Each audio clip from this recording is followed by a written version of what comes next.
du centre, on est restés amis et on se retrouvait pour traîner dans la rue. On était dans le même lycée et on traînait ensemble tous les jours.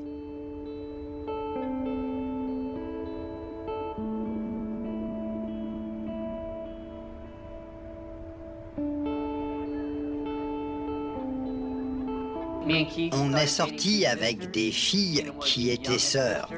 Et Keith est sorti avec la plus jeune des deux, Tina. Et on se retrouvait tous ensemble. Tommy est rentré dans notre groupe d'amis. Il est venu nous voir un jour avec sa voiture et au début, je n'avais pas vraiment d'affinité avec lui. Il avait l'air d'être un type bien. Il était un peu plus âgé que nous. On a commencé à traîner ensemble.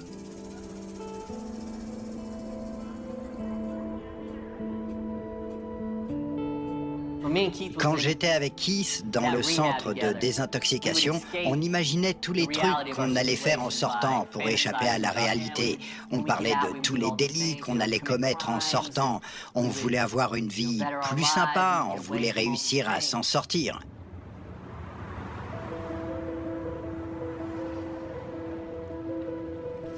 Mais pour en revenir à ce fameux jour, je ne me souviens plus vraiment de la première fois où on en a parlé. On s'est dit qu'on pourrait tuer Tommy.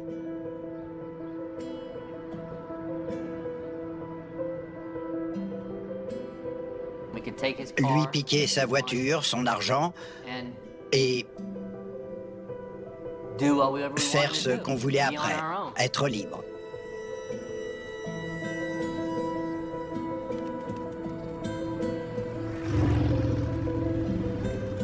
Au début, je pense qu'on en parlait juste comme ça, histoire de se défouler. Je ne prenais pas ça au sérieux. Je ne pensais pas qu'on passerait à l'action. Personnellement, ce n'est pas un truc que j'avais planifié. Non, je n'avais rien planifié du tout. Et Keith non plus.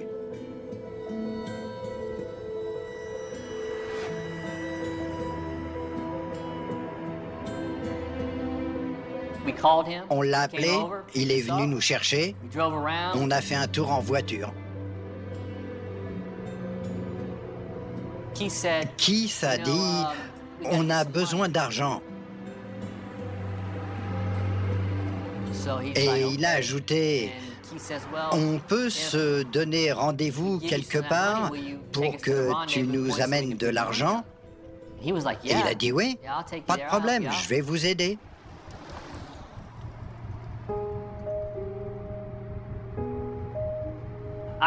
Mais je ne me suis pas dit, ça y est, c'est réglé, on va le tuer. Ensuite, il nous a conduits dans un coin paumé à Cap Coral, une carrière abandonnée.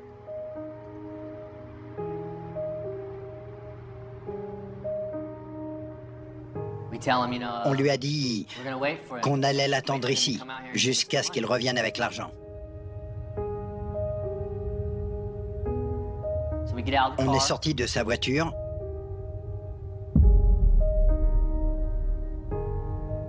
Tommy avait amené une batte de baseball.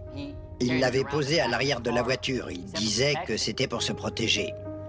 Quand je suis sorti de la voiture, je l'ai prise dans la main.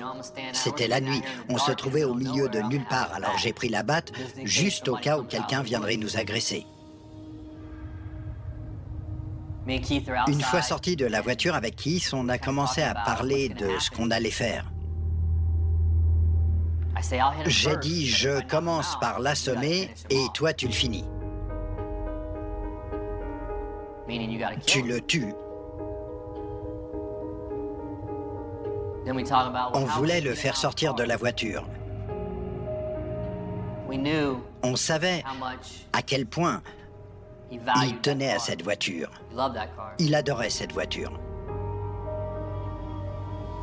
Keith avait un cutter. On a fait une rayure avec sur le coffre et on lui a dit « Tu as dû percuter un truc sur la route, il y a une rayure sur le coffre. » Il est sorti, il a regardé le coffre. J'ai eu une montée d'adrénaline, j'essayais de me mettre en condition.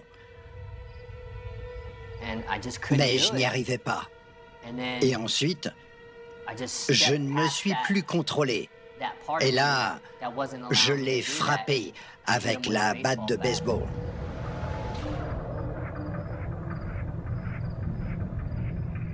Il est tombé à terre. Et ensuite, j'ai continué à le frapper. Et je l'ai frappé encore et encore. Et je me souviens, il pleurait en hurlant. Non, il hurlait pas, il gémissait plutôt. Il nous disait « Arrêtez, je vous en prie, arrêtez !» Et ensuite, il a dit « Prenez la voiture et prenez l'argent. » On l'a laissé par terre et on s'est dit « On le laisse ici ?» On en a parlé entre nous et on s'est dit qu'on allait avoir de gros problèmes si on prenait sa voiture en le laissant là. C'est moi qui étais censé l'assommer et ensuite Keith devait finir le boulot.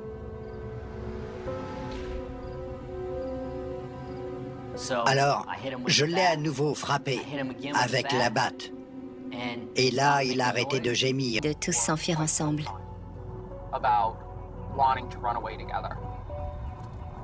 Mais le problème, c'était comment faire et où aller. On ne savait pas où aller. Keith et Josh avaient dit qu'ils allaient trouver une voiture.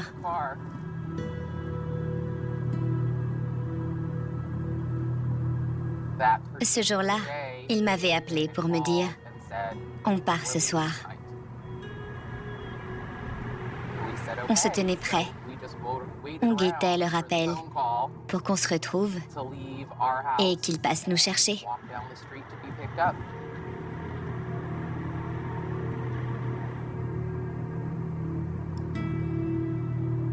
Mais dès qu'on a vu la voiture de Tommy, on a su qu'il y avait un problème. On ne savait pas comment ils avaient fait pour prendre la voiture de Tommy. On ne savait pas ce qui s'était passé. Ils étaient tous les deux silencieux. Alors on leur a demandé « Où est Tommy ?» Et Keith a dit « On l'a tué. »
Ça, c'est une photo de Tommy quand il avait 18 ans.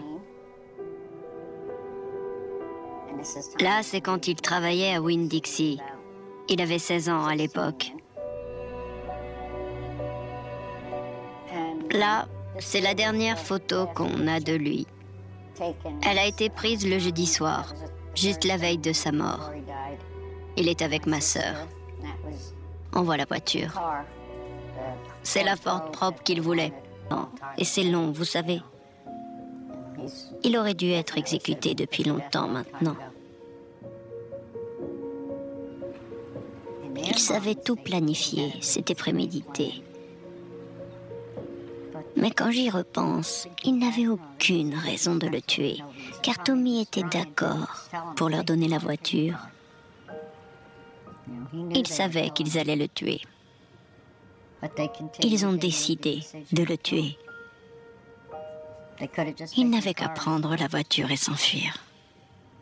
Mais ils ont fait le mauvais choix, et ils le payent aujourd'hui. Et l'un d'eux va être exécuté pour ça.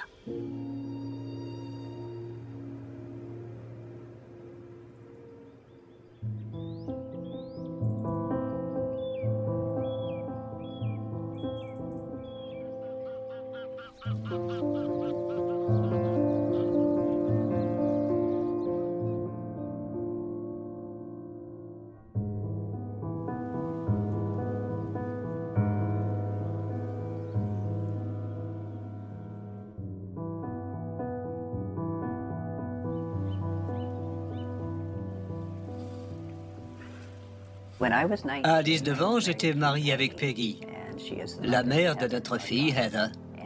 Peggy est aussi la mère de Josh Nelson.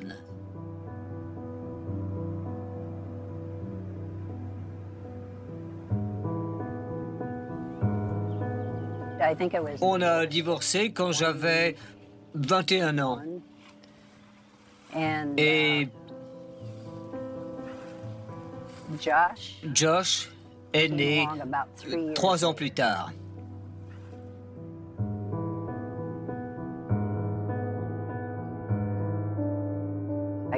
Je me souviens quand Heather n'avait que 6 mois, j'étais très inquiet de voir que Peggy n'avait pas l'instinct maternel. Parfois, j'entendais Heather pleurer dans sa chambre. Et dès que j'arrivais, elle se calmait. Un jour, Peggy s'est levée et est allée dans la chambre du bébé. Et les pleurs se sont arrêtés tout de suite. Ça m'a vraiment surpris. Il se passait un truc inhabituel. Alors, je suis allé voir ce qu'il se passait. Je suis entré dans la chambre et j'ai vu Peggy s'éloigner du bébé. Elle tenait un oreiller dans la main. Peggy semblait avoir mis un oreiller sur le visage de Heather. Et quand elle a reculé, Heather s'est remise à pleurer. Je ne l'ai pas vue de mes propres yeux, mais il me semblait que c'est ce qu'elle venait de faire. Quand je lui ai demandé, Peggy a tout nié en bloc. Elle a juste dit qu'elle essayait de calmer Heather. Et il y avait eu plusieurs incidents semblables auparavant.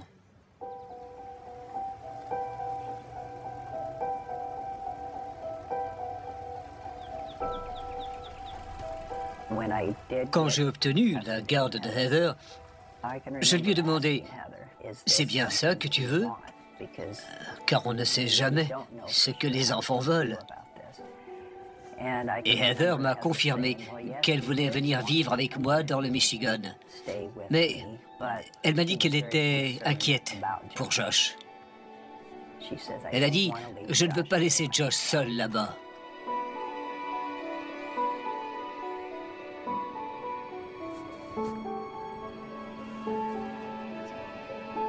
Ma mère n'avait pas l'instinct maternel. Je pense qu'elle n'avait pas la fibre maternelle. Je pense qu'elle était incapable de nous donner, à moi et à Josh, l'amour dont on avait besoin et dont tous les enfants ont besoin.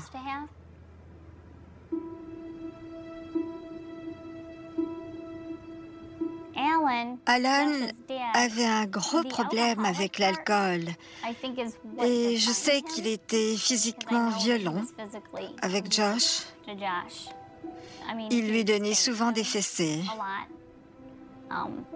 Il lui criait tout le temps dessus.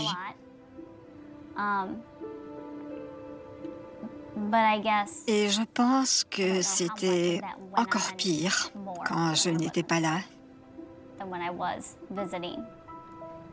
Je pense qu'il était encore plus violent quand il n'y avait aucun témoin.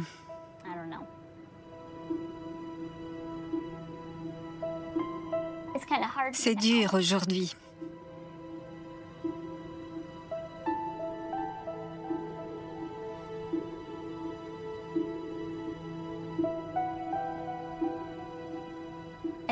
Je pense que c'est ça qui a complètement démoli Josh. On ne lui a jamais inculqué de valeurs. Je pense même qu'il ignore ce que l'amour signifie.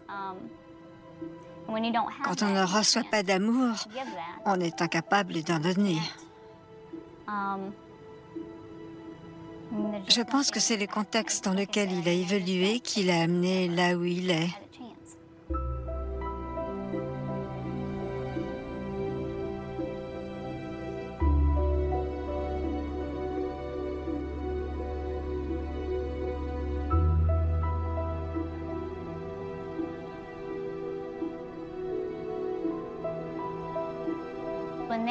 Quand ils ont emménagé en Floride en 1991, tous les liens familiaux ont été rompus.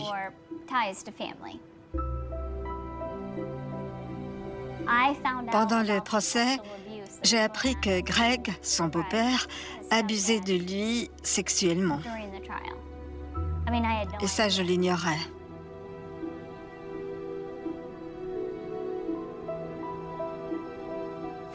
Selon les déclarations, Greg abusait sexuellement de Josh quotidiennement. Ce n'était pas quelque chose d'occasionnel. Selon ses déclarations, c'est quelque chose qu'il avait subi toute sa vie.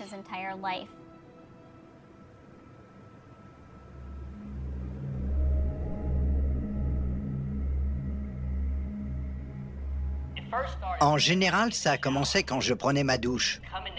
Il arrivait et s'asseyait sur les toilettes. Et ensuite, je savais que ce qu'il faisait n'était pas normal. Un soir, il est venu dans ma chambre et il a commencé à me toucher les testicules, mon pénis, et j'ai essayé de me recroqueviller sur le côté. Mais il insistait. Alors je faisais comme si je dormais. J'essayais de faire abstraction, de faire comme si rien de tout ça ne se passait. J'essayais de me détacher de tout ça. Mais au bout d'un moment, j'ai eu une érection. J'étais jeune, alors c'est mon corps qui réagissait. Il me faisait aussi des fellations. Quand il faisait ça, ça m'est impossible. Impossible de décrire ce que j'éprouvais. Je ne ressentais rien, absolument rien. Et, comme je l'ai déjà dit, j'essayais de faire abstraction, de me détacher de ce qui se passait. Et puis un jour, au bout de 6 mois ou 1 an, j'ai eu le courage d'en parler à ma mère. Je me suis assis devant elle et je lui ai dit « Maman, voilà ce qu'il me fait. » Alors, elle l'a appelé et il a avoué. Il a dit qu'il pensait que ça me plaisait. C'est pour ça qu'il le faisait. Alors, elle lui a dit qu'elle le tuerait s'il recommençait. Et là, je me suis dit « S'il recommence ? Mais alors, qu'est-ce qu'on fait pour toutes les fois où il l'a fait ?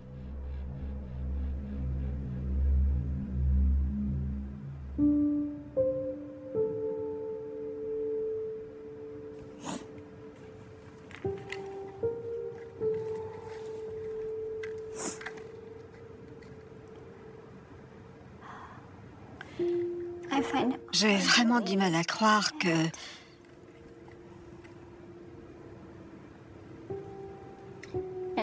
un enfant innocent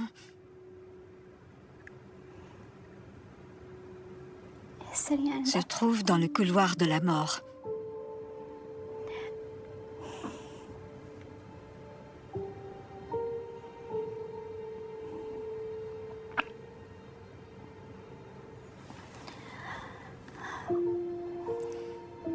On ne tient pas compte de la responsabilité des personnes qui l'ont rendu comme ça. Je regrette de ne pas avoir réussi à l'aider. Je regrette que personne ne l'ait aidé.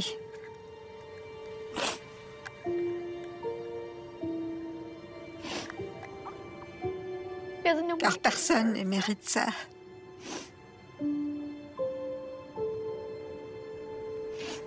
Il y a beaucoup de gens qui auraient pu l'aider et qui auraient dû intervenir.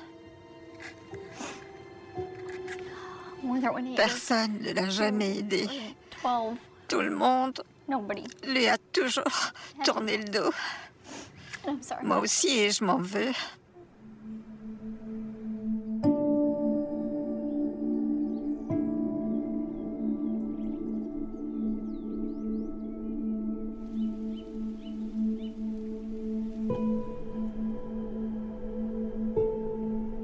Après, il a arrêté pendant quelque temps. 2 ou 3 mois peut-être.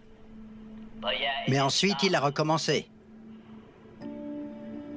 Et il continuait. Quand j'ai eu 18 ans, je lui ai dit que je ne le laisserais plus faire. Et il n'a rien dit. Il m'a juste dit, viens avec moi, on va parler à ta mère. Et j'ai répondu, c'est ça, allons lui parler. Mais alors, il s'était arrangé pour que je reste dans la voiture pendant qu'il allait en parler avec ma mère, violemment à une personne innocente.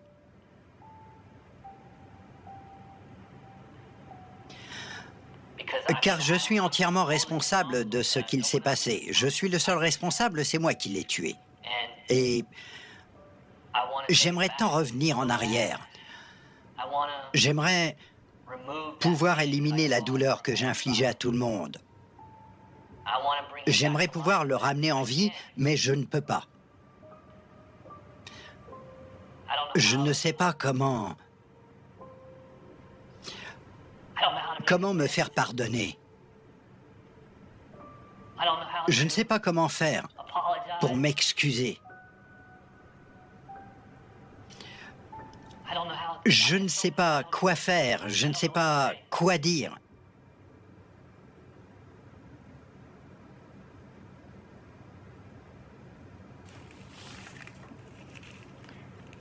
Bon, et après? Il reconnaît sa responsabilité, mais c'est à peu près tout ce qu'il dit. Pendant toutes ces années, il a pu réfléchir à ce qu'il a fait et assumer sa responsabilité. Mais ça ne change rien vis-à-vis de ce que j'éprouve pour lui. Je devrais lui pardonner en écoutant ses aveux? Sûrement pas.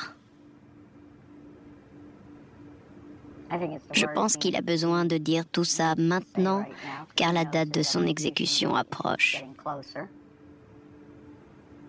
Il est prêt à dire n'importe quoi pour inspirer de la compassion. Mais à l'époque, il n'a rien dit de tout ça. Il a quitté le tribunal en nous faisant une grimace. Il nous a lancé un sourire narquois et on l'a évoqué au tribunal. Le seul truc qu'il regrettait, c'est d'avoir été arrêté.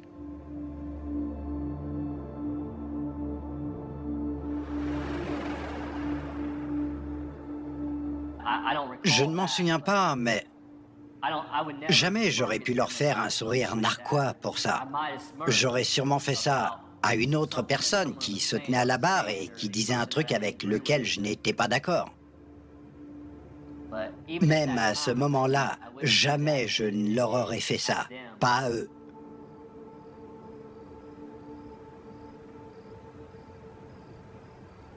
Paris, au milieu des années 90, n'a pas encore le visage lisse et surveillé qu'on lui connaît aujourd'hui. Les nuits y sont plus épaisses, les halls d'immeubles moins protégés, les digicodes parfois fatigués. Les portes cochères souvent entrouvertes par négligence ou par habitude. Et les rues de l'Est parisien gardent, après minuit, cette humidité sombre qui colle aux pavés et aux semelles. La ville respire par à-coups. Un bus de nuit freine dans un souffle lourd. Un rideau métallique descend devant une supérette. Une femme traverse un passage piéton en serrant son manteau contre elle. Plus loin, un couple rit trop fort sous l'enseigne rouge d'un café encore ouvert. Dans les immeubles anciens, les minuteries s'éteignent brusquement, laissant les cages d'escalier dans une obscurité compacte, seulement trouées par la ligne pâle d'une porte vitrée, par le reflet d'une plaque de cuivre, par la lueur d'un appartement où quelqu'un n'arrive pas à dormir. À cette heure-là, Paris ne se tait jamais complètement, mais il baisse la voix. Les conversations deviennent des murmures derrière les cloisons. Les talons qui montent un escalier semblent résonner plus longtemps. Les clés qu'on cherche au fond d'un sac font un bruit démesuré.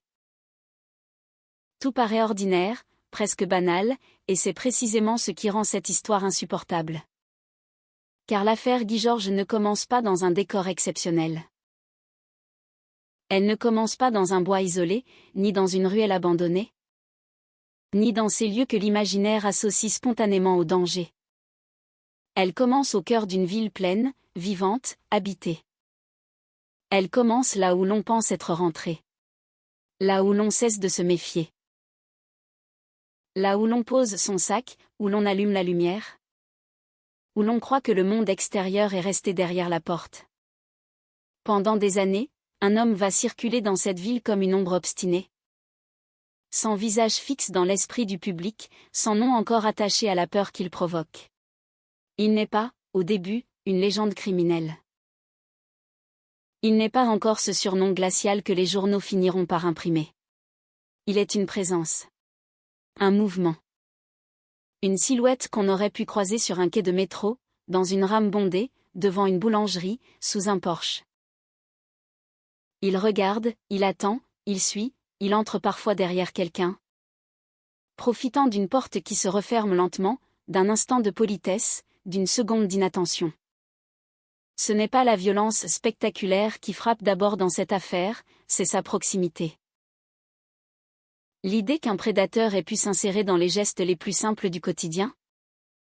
Dans ce moment presque intime où une jeune femme rentre chez elle et croit retrouver le calme. Il faut imaginer ces rues de l'Est parisien comme elles étaient alors, avant que la peur ne leur donne une autre couleur. Des quartiers traversés par des étudiants, des serveurs, des employés, des artistes. Des femmes qui sortent du travail tard, des jeunes qui rentrent du cinéma. Des voisins qui se croisent sans vraiment se connaître. Des quartiers de passage et d'habitude, de cafés bruyants et de cours silencieuses. De façades vieillies, de petites cuisines éclairées au 3e étage, de chambres où les livres s'empilent près du lit. Dans ces rues, il y avait des vies modestes ou lumineuses, des existences en construction, des projets encore fragiles. Les victimes de Guy Georges n'étaient pas des noms de dossier avant que la justice ne les y enferme. Elles étaient des femmes jeunes, avec des voix, des gestes, des souvenirs laissés chez les autres. Elles avaient des proches qui connaissaient leur rire, leur manière de répondre au téléphone. Leurs retards, leurs élans, leur colère, leurs rêves. Elles avaient peut-être une tasse préférée, une chanson qu'elles remettaient souvent. Un manteau accroché derrière une porte, un livre ouvert à moitié, une liste de courses. Un mot griffonné sur un papier, un rendez-vous prévu pour le lendemain. Elles existaient pleinement avant que l'horreur ne vienne réduire leur histoire à une date, à une adresse, à une scène de crime. C'est pourquoi il faut entrer dans ce récit avec prudence.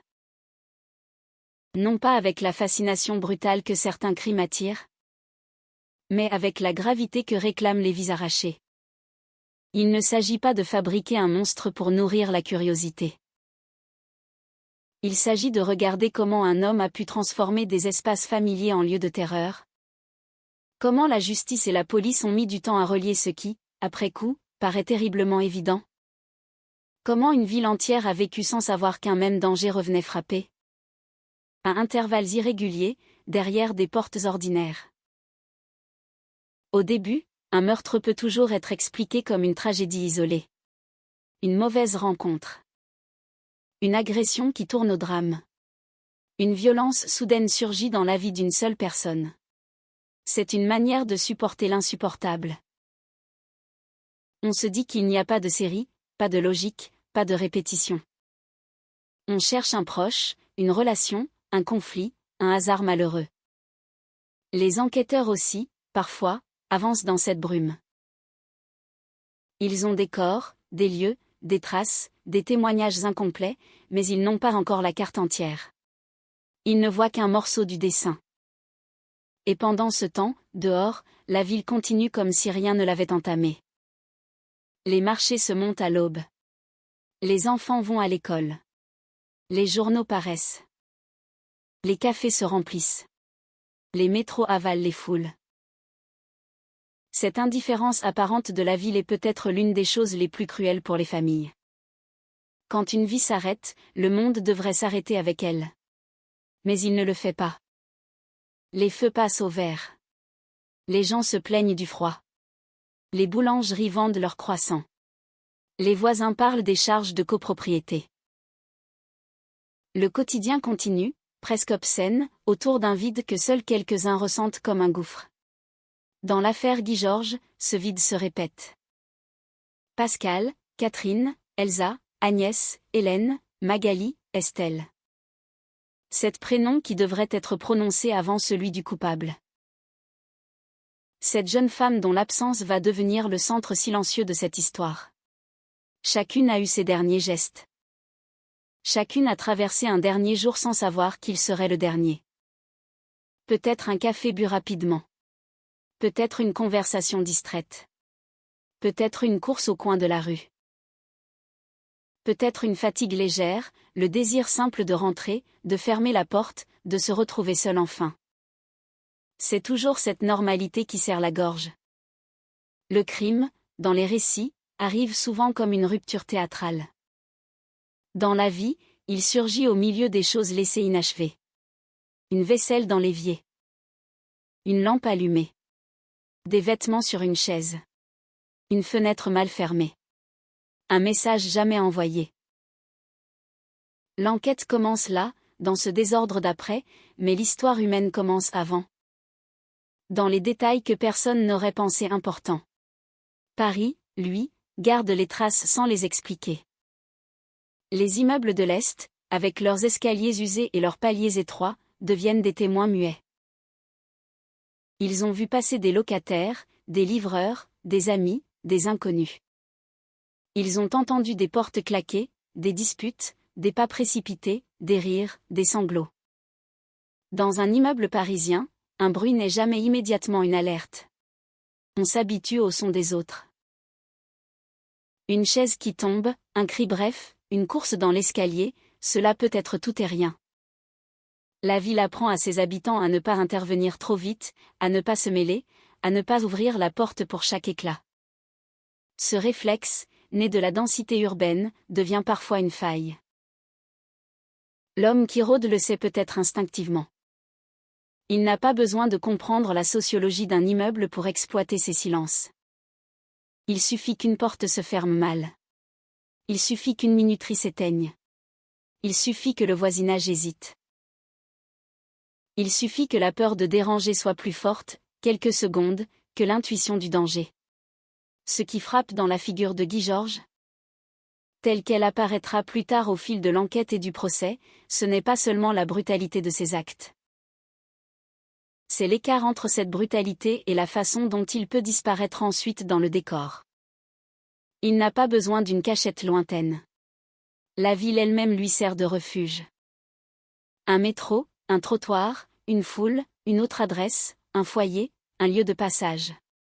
Il redevient un homme parmi les hommes. Dans cette capacité à redevenir anonyme réside une partie de l'effroi. Le mal ne porte pas toujours les signes que l'on aimerait lui prêter. Il ne vient pas toujours avec un visage déformé par la haine ou une démarche reconnaissable. Il peut avoir une voix calme, une attitude presque banale, des vêtements quelconques. Il peut être là, puis ne plus être là. Lorsqu'on raconte ce type d'affaires, la tentation est grande de chercher un moment fondateur. Une explication unique, une clé qui ouvrirait toute la mécanique. Mais les trajectoires criminelles ne se laissent pas enfermer si facilement. Elles sont faites de fractures, de choix, d'occasions, de pulsions, d'échecs institutionnels. De rencontres manquées entre des informations qui auraient dû se parler. Guy Georges avait un passé, des antécédents, des signaux déjà visibles. Pourtant, avant son identification, la chaîne ne se ferme pas. Les traces existent, mais elles ne suffisent pas encore. Les victimes survivent parfois à certaines agressions et parlent. Mais leurs récits se perdent dans une masse d'autres procédures. Ou ne rencontrent pas immédiatement le bon dossier, le bon regard, la bonne mémoire. Des prélèvements biologiques sont conservés, comparés. Mais la France n'est pas encore pleinement entrée dans l'ère où l'ADN circule instantanément d'une affaire à l'autre grâce à un fichier centralisé. Alors l'enquête avance à la main, dans une lenteur qui aujourd'hui paraît presque invraisemblable. Des policiers lisent, relisent, cherchent des ressemblances. Des magistrats poussent à vérifier. Des laboratoires détiennent des fragments de vérité qui ne demandent qu'à être rapprochés. Tout est là, presque là, mais pas encore assemblé. Et pendant que l'institution apprend à voir, des familles attendent. L'attente, dans une affaire criminelle, est une peine qui ne porte pas de nom judiciaire. Elle commence dès l'absence. On appelle une première fois, sans inquiétude. Puis une deuxième. On se dit que le téléphone est débranché, que la personne est sortie, qu'elle dort, qu'elle rappellera. Ensuite, quelque chose change. La voix devient plus tendue. On cherche le numéro d'un ami. On tente de se souvenir du programme de la journée. On se répète des phrases rassurantes, mais elles sonnent faux. La peur entre dans la pièce sans bruit, s'assoit au bord du canapé, attend avec vous. Puis viennent les démarches, les signalements, les appels aux hôpitaux, parfois l'arrivée des policiers. Il existe un instant où les proches comprennent avant même que les mots soient prononcés. Une posture, un regard, une hésitation suffisent. Le visage de celui qui apporte la nouvelle est déjà une réponse. Après cela, le monde se divise. Il y a ceux qui savent et ceux qui continuent d'ignorer. Ceux qui vivent autour d'un nom absent et ceux pour qui ce nom passera seulement dans un article. Les familles des victimes de Guy Georges vont devoir apprendre cette existence impossible. Faite de deuil, de colère, d'audience, de souvenirs exposés. De détails insoutenables entendus dans des bureaux, puis répétés devant une cour. Elles vont devoir confier l'intime à la justice, accepter que la dernière nuit de leur fille, de leur sœur, de leur amie soit décrite, analysée, discutée, contestée, parfois réduite à des éléments techniques. C'est une seconde violence, nécessaire peut-être à la manifestation de la vérité, mais violence tout de même. Dans les dossiers, il faut qualifier, établir, prouver. Dans les familles, il faut survivre. Ces deux temporalités ne marchent pas au même rythme. La police avance par indice. Les proches avancent par souvenir. L'institution demande des faits. Le cœur réclame l'impossible retour d'une voix. C'est dans cette tension que l'affaire prend peu à peu son ampleur. À mesure que les crimes se répondent, que les ressemblances s'accumulent, que les noms se succèdent, la peur change de nature. Elle n'est plus seulement celle d'un meurtrier inconnu. Elle devient celle d'un homme qui recommence. Un homme qui n'a pas été arrêté hier et qui peut donc frapper demain. La presse cherche des mots. Les policiers cherchent un visage. Les femmes de Paris, elles, continuent de rentrer chez elles. Elles doivent vivre malgré la menace. On ne peut pas suspendre sa vie indéfiniment parce qu'un homme rôde peut-être. Il faut travailler, sortir, aimer, étudier, prendre le métro, pousser la porte d'un immeuble, monter les escaliers. Mais certains gestes deviennent plus lourds. On regarde derrière soi plus souvent. On écoute les pas qui suivent. On évite de fouiller trop longtemps dans son sac devant la porte. On demande à une amie d'appeler en arrivant. On garde une clé entre les doigts. On accélère sans vouloir montrer qu'on a peur. L'affaire Guy Georges appartient aussi à cette histoire-là. Celle de la peur féminine dans l'espace urbain, une peur ancienne, transmise presque sans parole. Faite de conseils murmurés et de réflexes appris très tôt. Ne rentre pas seul. Regarde autour de toi. Ne réponds pas, fais semblant de téléphoner. Change de trottoir. Tiens-toi prête.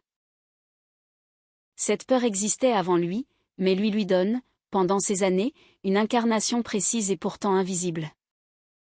Le tueur de Les Parisiens, comme on finira par l'appeler, n'est pas seulement un individu recherché. Il devient une possibilité dans chaque ombre, une hypothèse derrière chaque pas. Et pourtant, il faut se méfier de ce surnom. Il est efficace, il marque les esprits, il situe les crimes sur une carte, mais il écrase les vies. Il transforme un homme en personnage et les victimes en décor de sa légende. Or ce récit doit lutter contre cela. Il doit refuser de faire de Guy Georges le centre fascinant de tout. Bien sûr, il faudra parler de lui. Il faudra comprendre son parcours, ses mensonges, sa violence, son rapport aux femmes. Son comportement devant les enquêteurs puis devant la cour. Mais dès l'ouverture, il faut poser une limite morale. Les victimes ne sont pas les marches qui mènent au portrait d'un tueur. Elles sont le cœur du récit. Leur vie mérite plus de place que son surnom. Leurs proches méritent plus d'attention que sa froideur.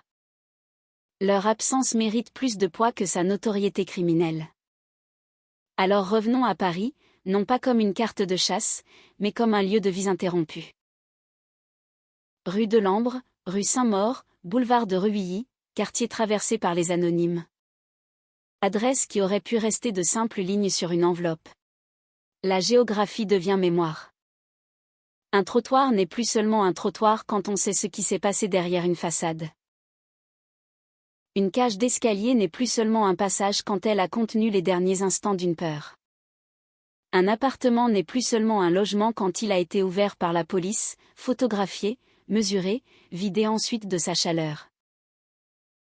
Ceux qui arrivent sur une scène de crime parlent parfois d'une immobilité particulière. Ce n'est pas le silence ordinaire d'un lieu vide. C'est un arrêt brutal, comme si chaque objet avait été surpris en plein geste. Les enquêteurs n'ont pas le luxe de l'émotion immédiate. Ils doivent regarder. Tout regarder. La porte, le sol, les traces, les fenêtres, la disposition des meubles. Les marques infimes qui diront peut-être une lutte, une présence, une fuite. Ils doivent ralentir leur propre humanité pour laisser travailler la méthode. Mais aucun policier digne de ce nom ne traverse indemne une pièce où une vie jeune vient d'être détruite. L'habitude protège jusqu'à un certain point seulement. Après, il y a un visage, un âge, une photographie, un parent dans une autre pièce. Et la procédure ne suffit plus à tenir l'horreur à distance. L'enquête qui se mettra en place autour de Guy Georges sera faite de cette matière. De rigueur et d'impuissance, de certitudes provisoires et de pistes qui s'éteignent. De progrès scientifiques et de retards administratifs, d'intuition juste et de hasard mal exploité. On aimerait croire que les grandes affaires criminelles se résolvent par une ligne droite. Un indice apparaît, l'enquêteur comprend, le coupable tombe. La réalité est plus ingrate. Elle ressemble à des couloirs qui se croisent sans porte. À des dossiers posés dans des armoires différentes, à des informations qui voyagent mal. Le nom de Guy Georges n'apparaît pas d'emblée comme une évidence flamboyante. Il faut des années, des comparaisons, des efforts. Une obstination presque physique pour que l'étau se resserre. Et lorsqu'enfin l'homme est identifié, lorsqu'il est arrêté à la sortie d'une bouche de métro, l'image a quelque chose de déconcertant. Pas de cavale spectaculaire. Pas de confrontation grandiose. Un homme dans la ville, encore un, happé soudain par la réalité de ce qu'on sait désormais de lui. Le cauchemar prend un visage, mais ce visage ne répare rien. L'arrestation soulage la société, pas les morts. Elle apaise la peur collective, pas le chagrin des familles. Elle ouvre la voie à la justice, mais la justice elle-même ne peut pas rendre ce qui a été pris. Plus tard, au procès, il y aura les bancs, les robes noires, les journalistes, les familles, les regards évités, les mots qui pèsent. Il y aura un accusé qui nie, puis qui cède, des avocats qui interrogent, une cour qui écoute. Des victimes qu'on évoque à travers des dossiers et des témoignages. Il y aura cette nécessité douloureuse de raconter encore une fois pour condamner enfin. Mais nous n'en sommes pas là. Dans cette première partie, nous sommes encore au seuil. Nous sommes dans la ville avant la révélation complète. Dans les années où les crimes forment peu à peu une constellation noire sans que chacun voie encore toutes les étoiles reliées. Nous sommes auprès des femmes qui rentrent seules, des familles qui ne savent pas. Des enquêteurs qui cherchent, des rues qui gardent leurs secrets. Nous sommes dans ce moment où l'histoire peut encore sembler dispersée. Alors qu'elle est déjà en train de se refermer autour d'un nom. Il faut sentir le froid des halls, l'odeur de poussière sur les paliers. La buée sur les vitres des bus, les pas dans les escaliers, les serrures qu'on verrouille 2 fois. Les journaux qu'on lit le matin avec une inquiétude vague. Il faut voir les lumières jaunes des appartements, les manteaux pendus, les sacs posés, les photos sur les étagères. Il faut entendre le téléphone qui sonne dans le vide chez une jeune femme qui ne répondra plus. Il faut rester là assez longtemps pour comprendre que le crime ne détruit pas seulement une vie au moment où il est commis. Il détruit aussi la confiance élémentaire dans les gestes les plus simples. Après Guy Georges, pour beaucoup, rentrer chez soi ne signifiera plus exactement la même chose.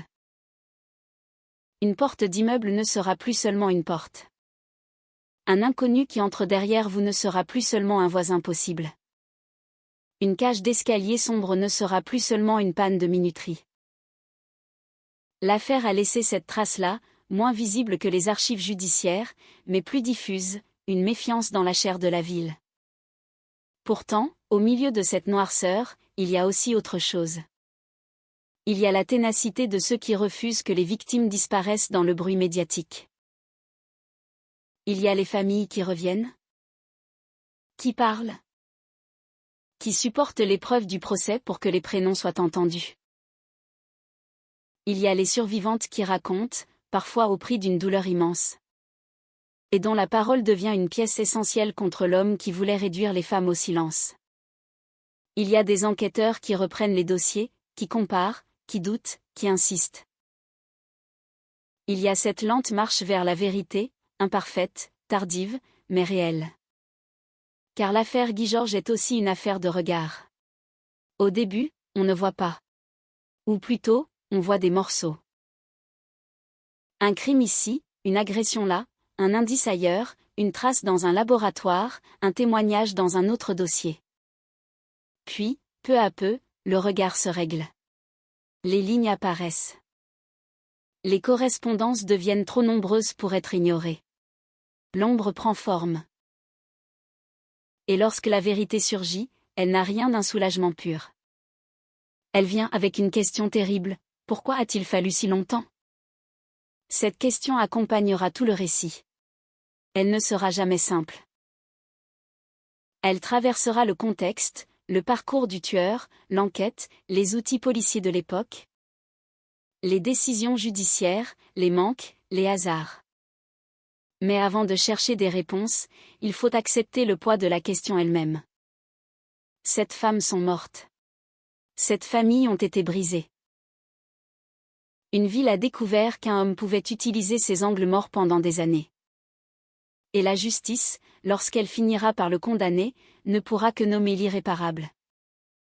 Paris, aujourd'hui encore, porte ces histoires dans des couches invisibles.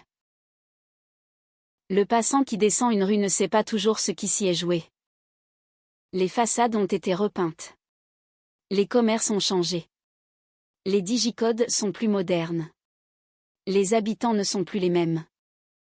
La ville a cette capacité brutale d'absorber les drames, de continuer à vivre par-dessus eux. Mais sous le mouvement quotidien, certaines adresses restent marquées. Non par un signe sur le mur, mais par la mémoire de ceux qui savent. Et c'est à cette mémoire que ce récit s'adresse. Non à la peur facile, non au frisson, non à la curiosité morbide, mais à la nécessité de comprendre. Comprendre comment des femmes pleines de vie ont croisé la trajectoire d'un homme qui avait fait de la violence un langage. Comprendre comment l'anonymat urbain peut protéger le prédateur autant qu'il protège la liberté de chacun. Comprendre comment une enquête peut avancer dans le brouillard malgré les preuves. Malgré les intuitions. Malgré l'urgence. Comprendre enfin que derrière chaque affaire criminelle célèbre, il y a des chambres vides. Des anniversaires impossibles, des parents qui vieillissent avec une absence, des amis qui gardent une phrase en mémoire. Des objets conservés parce qu'ils contiennent encore un peu de la personne perdue. L'affaire Guy Georges commence donc ici, dans une nuit parisienne qui ressemble à toutes les autres. Une nuit humide, traversée par les phares des voitures et les rames de métro. Une nuit où la ville croit connaître ses propres dangers. Une nuit où une jeune femme rentre chez elle, peut-être fatiguée, peut-être distraite. Peut-être rassurée par la proximité de son immeuble. Elle sort ses clés. La porte s'ouvre. Derrière elle, le monde extérieur semble rester sur le trottoir. Mais parfois, le danger n'a pas besoin de forcer l'entrée. Il attend le bon moment. Il profite du battement d'une porte, de l'ombre d'un vestibule, d'un instant où la confiance précède la peur. Et dans cet instant minuscule, dans cette faille presque invisible, toute une vie peut basculer. C'est là que commence notre récit. Pas avec le visage du tueur, mais avec la ville qui ne sait pas encore. Avec les lumières qui s'éteignent trop vite dans les escaliers.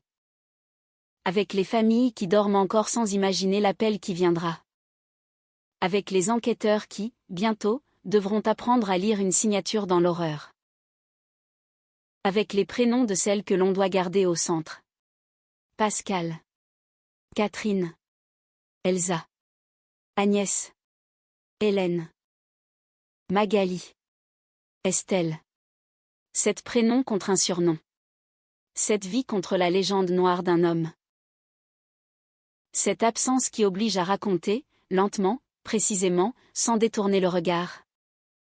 Mais sans jamais oublier que le silence le plus important de cette affaire n'est pas celui du criminel. C'est celui qu'il a laissé derrière lui. Le cadre et le contexte. Pour comprendre l'affaire Guy Georges, il faut d'abord revenir dans un Paris qui n'existe plus tout à fait, un Paris d'avant les caméras partout. D'avant les téléphones portables glissés dans toutes les poches. D'avant les messages instantanés qui permettent de suivre une présence presque en temps réel. Au début des années 90, la capitale vit encore dans une forme de demi-anonymat. On peut sortir sans laisser de traces numériques, prendre le métro sans être filmé à chaque angle. Traverser plusieurs arrondissements sans que personne ne puisse reconstituer précisément votre trajet. Les cabines téléphoniques ponctuent les trottoirs comme de petites bulles de verre. Les plans de métro se déplient dans les mains, les agendas sont en papier. Les digicodes ne sont pas toujours changés lorsqu'un locataire part. Les halls d'immeubles restent parfois ouverts parce qu'un voisin attend une livraison, parce qu'un ami doit passer. Parce que la vieille porte en bois ne ferme bien que si on la pousse avec l'épaule. Paris est dense, bruyant, magnifique, mais il est aussi poreux. On y entre, on en sort, on s'y mélange. Un inconnu peut suivre quelqu'un sur 50 mètres, disparaître au coin d'une rue. Réapparaître dans un hall, se fondre ensuite dans la foule du boulevard. La ville protège les solitudes autant qu'elle protège les prédateurs. Elle offre des refuges, des passages, des escaliers, des porches, des couloirs. Des rames bondées où les visages se frôlent sans jamais se retenir. À cette époque, les Parisiens ont une texture particulière. Ce n'est pas le Paris figé des cartes postales, ni seulement celui des monuments. Des avenues propres et des façades photographiées par les touristes. C'est un Paris vivant, populaire par endroits, étudiant ailleurs, traversé par des ouvriers. Des artistes, des employés, des familles immigrées, des jeunes femmes venues chercher une chambre. Un travail, une formation, une vie plus large que celle qu'on leur promettait ailleurs. Les quartiers autour de Bastille, de Nation, de République, de la rue Saint-Maur, du boulevard de Charonne, du boulevard de Reuilly, du Marais ou du 11e arrondissement portent encore les traces d'une ville qui change. Les anciens ateliers se transforment peu à peu, les loyers commencent déjà à monter. Mais beaucoup d'immeubles gardent leurs escaliers étroits, leurs cours intérieurs sombres, leurs boîtes aux lettres cabossées, leurs caves humides, leurs parkings souterrains mal éclairés. Le jour, tout semble ouvert. Les marchés débordent sur les trottoirs, les cafés alignent leurs chaises. Les vendeurs de journaux commentent les titres du matin. Les bus avancent par secousses dans la circulation. Les étudiants sortent des facultés avec des sacs remplis de livres. Les employés pressent le pas vers les stations de métro. La nuit, pourtant, la même géographie change de visage. Les vitrines s'éteignent, les façades deviennent plus hautes, les passages plus profonds, les coins de rue plus ambigus. On reconnaît son quartier, mais on ne le possède plus de la même manière. Un couloir d'immeuble qu'on traverse sans y penser à 18 heures peut sembler interminable à 2 heures du matin. Un parking où l'on descend machinalement chercher sa voiture le samedi après-midi devient un ventre de béton quand les néons grésillent et que les portes coupe-feu se referment derrière soi. Dans ce décor, les femmes apprennent à mesurer l'espace autrement. Elles ne se déplacent pas seulement d'un point à un autre. Elles évaluent. Elles écoutent. Elles repèrent les groupes d'hommes sur un trottoir, les rues désertes, les entrées de métro. Les vitrines encore éclairées où l'on pourrait se réfugier, les passants dont la présence rassure, ceux dont la présence inquiète. Cette vigilance n'a rien de spectaculaire. Elle se transmet par petites phrases, par conseils de mère, par récits d'amis, par expériences dont on rit parfois après coup pour ne pas dire qu'on a eu peur. Tiens tes clés dans ta main. Ne rentre pas seul trop tard. Appelle quand tu arrives. Change de trottoir si tu ne le sens pas. Ne réponds pas. Ne montre pas que tu as peur. Dans les années où Guy Georges commet ses crimes, cette peur ordinaire devient plus lourde. Même avant que le public comprenne l'existence d'une série.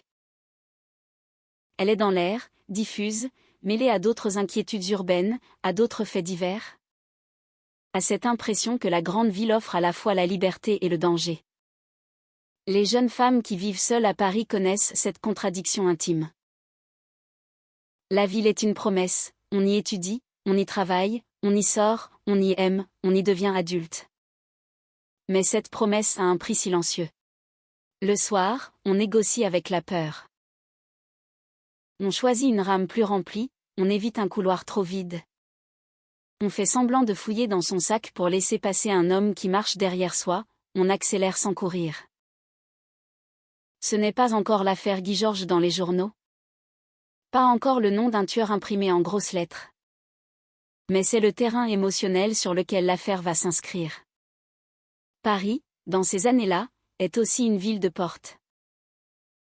Les portes d'immeubles, les portes d'appartements, les portes d'ascenseurs, les portes de caves, les portes de parking. Le crime de Guy Georges se nourrit souvent de cette architecture de seuil. Il ne frappe pas dans un espace absolument extérieur, il surgit dans l'entre-deux. Au moment où la victime passe du dehors au dedans. Ce détail est essentiel. La frontière rassurante entre la rue dangereuse et le foyer protecteur se brouille. Le danger ne reste pas sur le trottoir. Il suit, il franchit, il monte, il entre. Dans une grande ville, le domicile représente la dernière enclave de contrôle. On peut être bousculé dans le métro, interpellé dans la rue, inquiété sur un boulevard, mais chez soi, pense-t-on, le monde s'arrête. Le tueur de Les Parisiens attaque précisément cette croyance. Il transforme le retour à la maison en piège. Il fait du hall, de la cage d'escalier, du palier ou de l'appartement des lieux où l'intime devient vulnérable. Cette intrusion explique une grande part de l'effroi provoqué par l'affaire. Ce n'est pas seulement qu'il tue. C'est qu'il tue là où l'on croyait avoir refermé la porte. Les enquêteurs, eux, travaillent dans un contexte technique et institutionnel qui paraît aujourd'hui presque lointain. La police judiciaire dispose de savoir-faire, d'expérience, d'intuition solide, de fichiers, de méthodes d'audition, de laboratoires capables d'exploiter certaines traces biologiques. Mais elle ne dispose pas encore de cette fluidité moderne où l'ADN d'une scène de crime peut être comparé rapidement à un fichier national largement alimenté. Chaque information doit circuler par des canaux plus lourds, chaque rapprochement demande du temps, de la mémoire, parfois de la chance. Un dossier ouvert dans un service ne parle pas automatiquement à un autre dossier. Une agression sexuelle, une tentative de meurtre, un meurtre. Un vol avec violence peuvent suivre des chemins judiciaires différents. Être traités par des équipes différentes, rangées sous des qualifications différentes. Les ressemblances existent, mais elles ne sautent pas toujours aux yeux au moment où elles devraient. Il faut des enquêteurs capables de se demander si un fait apparemment isolé ne répond pas à un autre. Il faut des magistrats qui insistent. Il faut des laboratoires qui conservent. Il faut que les noms remontent, que les traces soient comparées. Que les survivantes soient entendues dans toute la portée de leur récit. Or, dans les années 90, cette mécanique n'est pas encore devenue réflexe. La France entre dans l'ère de la preuve génétique avec hésitation, prudence, parfois retard. L'ADN fascine déjà. Mais il n'est pas encore cet outil quotidien que les fictions policières populariseront plus tard. Il y a la science, mais il y a aussi l'administration de la science, son coût, ses délais. Ses limites, les débats sur les libertés publiques, les procédures à respecter. Dans une affaire comme celle-ci, chaque retard prend une dimension tragique. Parce qu'entre deux rapprochements manqués, une vie peut être perdue. Mais il serait trop simple de juger le passé uniquement avec les outils du présent. Les policiers de l'époque ne travaillent pas dans l'ignorance volontaire. Ils travaillent avec un monde matériel moins rapide, des fichiers moins connectés. Une culture criminelle qui n'a pas encore pleinement intégré l'idée de séries sexuelles urbaines aussi nettement traçables par la biologie. Ils avancent avec ce qu'ils ont, et parfois ce qu'ils ont ne suffit pas. Le contexte judiciaire autour de Guy Georges est également celui d'un homme déjà passé par les institutions, déjà repéré pour des violences, déjà confronté à la prison, au foyer, aux décisions de justice, aux évaluations. Cette donnée rend l'affaire plus trouble encore. Elle pose, en arrière-plan, une question qui ne cessera de revenir. Qu'est-ce qu'une société fait des signaux qu'elle reçoit ? Un acte violent antérieur est-il traité comme un événement clos lorsqu'une peine est purgée, ou comme l'indice d'un danger persistant ? Comment mesurer la menace que représente un homme dont la violence se répète sans toujours prendre immédiatement la forme du meurtre ? Comment suivre ? Comprendre ? Empêcher ? Dans les années 90, ces questions sont présentes. Mais elles ne sont pas structurées comme elles le deviendront plus tard dans le débat public autour de la récidive, de la dangerosité, des fichiers, des suivis socio-judiciaires. L'affaire Guy Georges va heurter ces zones grises. Elle mettra en lumière une succession de passages où, après coup, chacun cherchera le moment où la trajectoire aurait pu être interrompue. Mais une vie humaine n'est pas un dossier que l'on relit tranquillement après l'événement. Sur le moment, les indices sont dispersés, les comportements s'inscrivent dans des catégories imparfaites. Les décisions sont prises avec des informations incomplètes. C'est l'une des cruautés de ce type d'affaires, la vérité semble évidente une fois qu'elle est entièrement révélée. Mais elle était fragmentée lorsqu'il fallait agir. Pour les familles, cette nuance est difficile à entendre. Elle est même parfois impossible. Lorsqu'une jeune femme est morte, lorsqu'on apprend qu'un homme avait déjà inquiété, déjà violenté, déjà été condamné, la pensée revient toujours au même endroit, comme une langue sur une plaie. Pourquoi était-il dehors ? Pourquoi personne n'a vu ? Pourquoi n'a-t-on pas relié ? Pourquoi ma fille, ma sœur, mon amie, a-t-elle croisé la conséquence de ses manques ? Ces questions ne sont pas seulement judiciaires. Elles sont morales, presque existentielles. Elles cherchent une logique dans un monde qui a échoué à protéger. Le pari de l'affaire Guy Georges est donc un pari pris entre plusieurs époques. D'un côté, une capitale encore très physique, où les corps se croisent sans trace numérique, où l'anonymat est possible. Où l'on peut entrer dans un immeuble derrière quelqu'un sans déclencher automatiquement une alerte. De l'autre, une société qui commence à croire dans la science criminelle, dans les empreintes génétiques, dans la possibilité de faire parler ce que les tueurs laissent malgré eux. Entre les deux, un fossé. Dans ce fossé, il y a des délais, des procédures, des lacunes, des papiers, des laboratoires, des policiers qui cherchent, et des victimes. Il faut aussi comprendre l'atmosphère médiatique de l'époque. Les faits divers occupent déjà une place forte dans les journaux et les journaux télévisés. Mais ils ne se propagent pas encore à la vitesse des réseaux sociaux. Une affaire peut terrifier un quartier, puis la ville entière. Mais la peur circule par les kiosques, les conversations, les reportages du soir, les unes que l'on aperçoit dans le métro. Les visages des victimes apparaissent parfois dans la presse avec une pudeur variable. Les familles découvrent que leur drame intime devient un sujet public. Les journalistes cherchent des angles, des mots, des titres. Un surnom naît, parce qu'il faut nommer l'inconnu. Le tueur de l'Est parisien. Ces mots claquent, se retiennent, se transmettent. Ils condensent l'angoisse dans une formule. Mais ils simplifient aussi ce qui ne devrait pas l'être.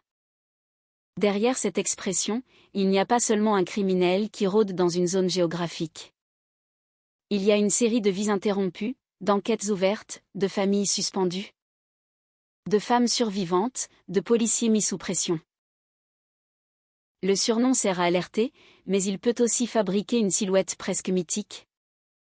Un personnage de nuit, alors que la réalité est plus banale et plus sale, un homme, des occasions, des violences, des corps, des traces.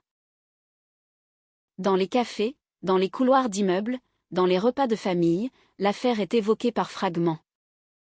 On a entendu qu'une jeune femme a été tuée. On dit que cela ressemble à une autre histoire.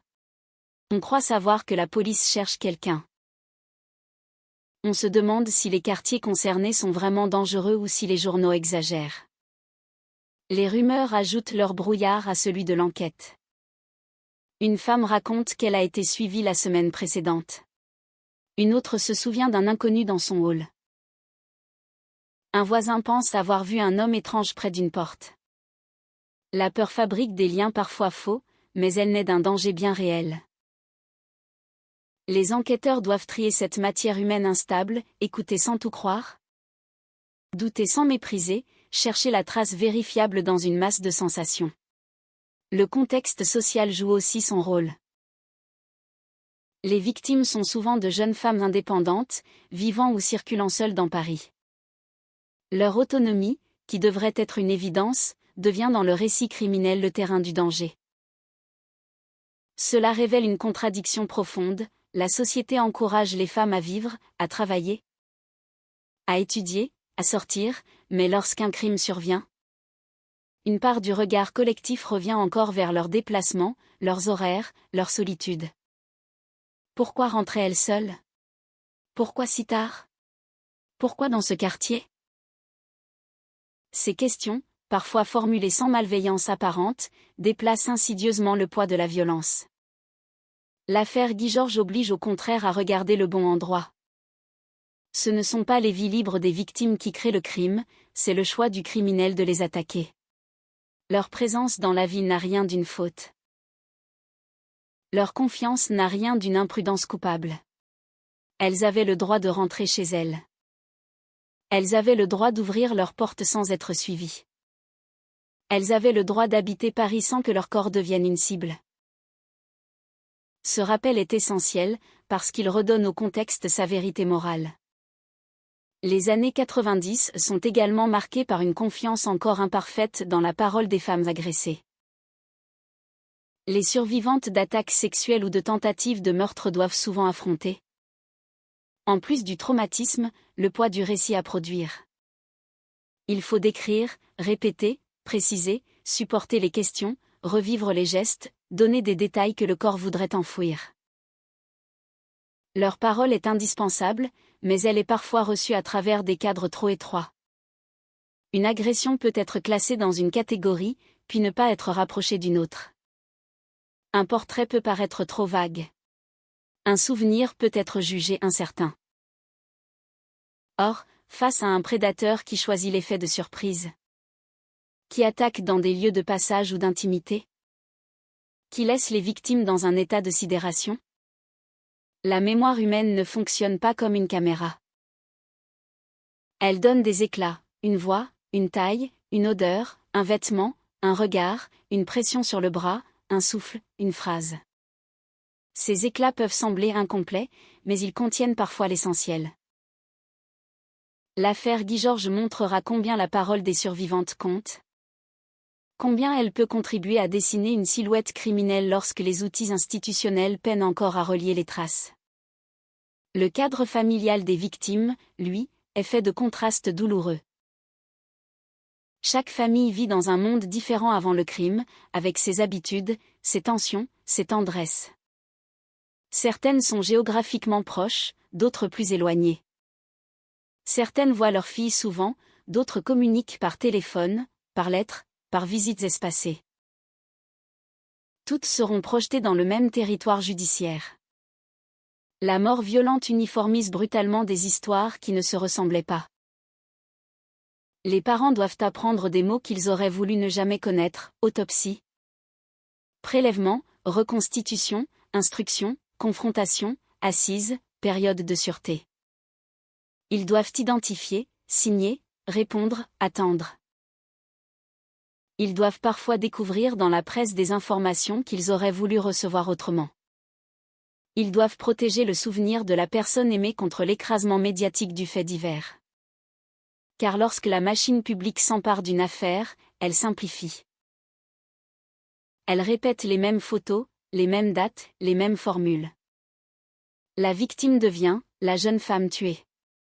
Sa vie entière se contracte autour de sa mort. Les proches, eux, se battent intérieurement contre cette réduction. Ils se souviennent d'un repas, d'une enfance, d'un défaut adorable, d'une voix au réveil, d'un regard sur une photo de vacances. Ils savent que la morte était bien plus que la manière dont elle est morte. Ce savoir intime est l'un des derniers remparts contre la violence symbolique du crime. Dans le Paris policier de l'époque, l'affaire s'inscrit dans une tradition d'enquête à l'ancienne. Avec ses filatures, ses auditions, ses fichiers consultés. Ces inspecteurs qui portent les dossiers dans leur tête autant que dans des chemises cartonnées. Les bureaux sentent le tabac froid, le café, le papier, la fatigue. Les murs sont couverts de cartes, de notes, de photographies, de listes de noms. Les enquêteurs vivent au rythme des appels, des permanences, des découvertes de corps, des réunions avec les magistrats. Une grande affaire criminelle dévore le temps. Elle entre dans les nuits, dans les repas interrompus, dans les silences familiaux des policiers eux-mêmes. On imagine souvent l'enquêteur comme un esprit détaché, mais il travaille avec son corps. La fatigue des yeux, les heures debout sur une scène, les trajets, les auditions qui n'en finissent pas, la tension de savoir qu'un homme peut recommencer. Chaque nouveau crime n'est pas seulement un élément de plus, c'est aussi un échec ressenti. Une preuve que le filet n'a pas été assez serré, que l'homme est encore passé à travers. Cette pression peut pousser à l'obsession, mais aussi à l'erreur. Quand la société attend un coupable, la tentation est grande de forcer les correspondances. Il faut alors garder la méthode, même dans l'urgence. L'affaire Guy Georges, par sa durée, expose cette contradiction: agir vite, mais prouver solidement, croire les ressemblances, mais éviter les faux liens, protéger la ville, mais ne pas condamner un innocent. Dans l'ombre de cette enquête, il y a aussi les suspects écartés. Les pistes suivies puis abandonnées, les heures passées sur des hommes qui ne sont pas le bon. Les hypothèses qui paraissent prometteuses le matin et s'effondrent le soir. Ces impasses ne sont pas des anecdotes. Elles font partie du contexte. Elles expliquent la lenteur, la frustration, la colère. Elles montrent qu'une enquête n'avance pas seulement par révélation, mais aussi par élimination successive. Pendant ce temps, Guy Georges continue d'exister dans les marges du système. À la fois connu par certains aspects de son passé et inconnu comme auteur de la série. Cette double réalité est vertigineuse. L'homme recherché n'est pas un fantôme absolu, il est quelque part dans des fichiers, des souvenirs, des procédures. Mais il n'est pas encore identifié comme la réponse. Il est à la fois visible et invisible. C'est souvent ainsi que les grandes affaires criminelles deviennent, après coup, si dérangeantes. Non parce que le coupable n'avait jamais croisé le regard des institutions, mais parce que ce regard n'avait pas encore rassemblé ce qu'il voyait.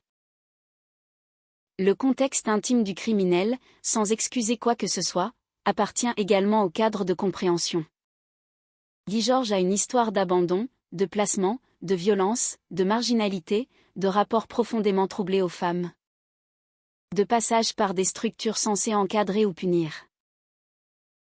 Ces éléments seront examinés, discutés, parfois utilisés pour tenter d'expliquer son parcours. Mais expliquer n'est pas absoudre. Il faut tenir cette ligne avec fermeté. Beaucoup d'enfants abandonnés ne deviennent pas des tueurs. Beaucoup d'hommes blessés ne violentent pas les femmes. Le mal subi n'autorise pas le mal infligé. Pourtant, ignorer le parcours reviendrait à se priver d'une partie du contexte criminel.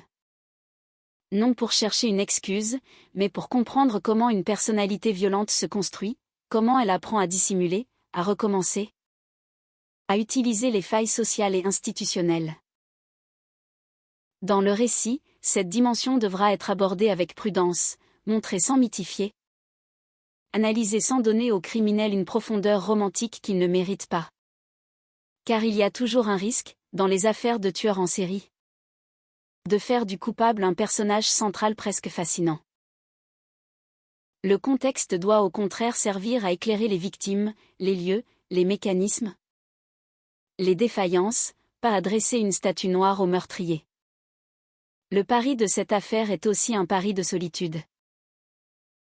Beaucoup de jeunes femmes y vivent loin de leur famille, dans de petits appartements, des chambres, des studios où chaque objet compte parce que l'espace manque.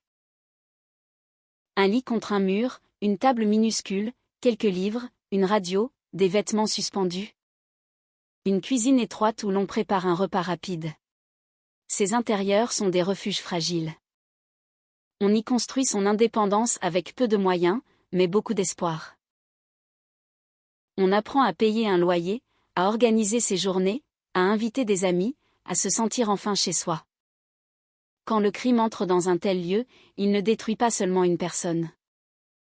Il profane l'effort d'autonomie que représentait ce lieu. Le studio, l'appartement, la chambre cessent d'être un abri pour devenir une scène. Les policiers y entrent, les photographies sont prises, les objets sont inventoriés. Les proches devront peut-être récupérer ce qui reste. Cette transformation d'un espace intime en espace judiciaire est l'une des blessures les moins visibles. Elle arrache la victime à sa vie ordinaire pour la placer dans la froideur d'une procédure. Pourtant, c'est grâce à cette procédure que la vérité pourra un jour être établie. Là encore, tout est contradiction, ce qui fait mal est aussi ce qui devient nécessaire. Le cadre de l'affaire Guy Georges, c'est donc une ville, une époque, une police en transition. Une justice confrontée à ses limites, des femmes libres dans un espace qui ne les protège pas assez. Des familles bientôt frappées par l'impensable, un criminel qui exploite les interstices. Ce cadre n'est pas un simple décor placé derrière les faits. Il est l'une des conditions du drame. Sans l'anonymat parisien, sans les halls mal sécurisés, sans l'absence de fichiers génétiques pleinement opérationnels, sans la circulation imparfaite des informations, sans les lacunes du suivi des violences sexuelles, l'histoire aurait peut-être pris un autre chemin. Peut-être. Ce mot revient souvent dans les affaires criminelles. Peut-être qu'un rapprochement plus rapide aurait sauvé une vie. Peut-être qu'une porte mieux fermée aurait empêché une agression. Peut-être qu'un voisin aurait dû ouvrir. Peut-être qu'un juge aurait dû décider autrement. Peut-être qu'un policier aurait dû se souvenir d'un dossier. Le « peut-être » est un poison pour les survivants. Il ne change rien au passé, mais il le ronge sans cesse. Dans une narration respectueuse, il faut l'entendre sans en abuser. Il ne s'agit pas de distribuer facilement les fautes à distance, mais de montrer comment une accumulation de petites failles peut devenir, face à un homme déterminé à nuire, une tragédie répétée. Le contexte, enfin, est celui d'une société qui commence à regarder autrement les crimes sexuels. Pendant longtemps, la violence sexuelle a été entourée de honte, de silence, de soupçons envers les victimes. Dans les années 90, les mentalités évoluent, mais lentement. Les mots existent, les lois existent, les associations se battent. Les policiers spécialisés progressent, mais les réflexes anciens persistent. Le viol et les agressions sexuelles sont encore parfois traités comme des affaires à part, embarrassantes, difficiles à prouver, marquées par la parole contre la parole lorsque les traces manquent.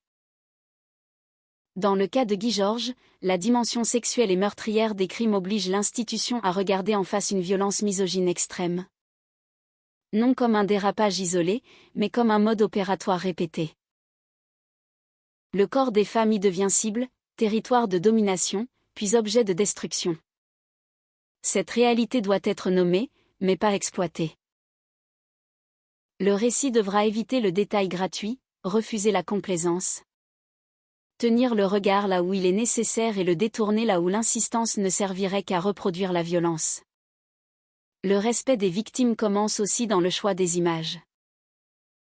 On peut montrer la peur sans s'attarder sur l'humiliation. On peut faire sentir la brutalité sans transformer la souffrance en spectacle. Dans cette affaire, le décor suffit souvent à glacer. Une porte qui se referme. Une minuterie qui s'éteint. Des pas derrière soi. Un appartement silencieux. Un téléphone qui sonne sans réponse. Une mère qui attend. Un enquêteur qui relit un procès-verbal à 2 heures du matin. Un laboratoire où une trace dort encore, en attente d'être comparée. Tout est là. La terreur n'a pas besoin d'être grossie. Elle est dans le réel. C'est dans ce Paris-là que l'histoire va maintenant se déployer. Un Paris qui attire et qui avale, qui offre l'indépendance et dissimule les menaces. Qui permet de devenir soi-même et permet aussi à un homme dangereux de rester anonyme trop longtemps. Une ville de lumière, oui, mais aussi de paliers obscurs, de couloirs sans témoins, de portes mal refermées. Une ville où 7 jeunes femmes vont croiser, chacune à un moment différent, la même violence surgit de l'ombre. Avant de raconter leur vie, avant d'entrer dans le détail des faits, il fallait poser ce cadre, parce que le crime n'arrive jamais dans le vide. Il naît quelque part. À une époque donnée. Dans des rues données. Avec les moyens et les aveuglements de son temps. L'affaire Guy Georges est une histoire parisienne non parce que Paris en serait responsable, mais parce que la ville en a fourni les couloirs, les rythmes, les angles morts et les silences. Elle est une histoire judiciaire parce qu'elle révèle les limites d'un système au moment où la science s'apprête à le transformer. Elle est une histoire sociale parce qu'elle touche à la place des femmes dans l'espace public, à leur droit de circuler sans crainte, à la manière dont leur parole est reçue lorsqu'elles survivent à la violence. Elle est surtout une histoire humaine parce qu'au centre de tout, il y a des vies précises. Des visages, des familles, des chambres, des projets, des matins qui ne sont jamais venus. Lorsque l'on ferme les yeux sur ce contexte, on peut voir la ville avant que les noms ne deviennent tragiques. On voit une jeune femme descendre d'un métro, remonter son écharpe, traverser la rue sous une pluie fine. On voit la lumière d'un hall s'allumer, puis trembler. On voit une porte qui tarde à se refermer. On voit, derrière elle, l'épaisseur d'une époque qui ne sait pas encore ce qu'elle aurait dû voir. Et dans cet espace fragile entre la liberté et la menace, entre la confiance et le soupçon, entre le Paris rêvé et le Paris réel, l'affaire Guy Georges prend racine.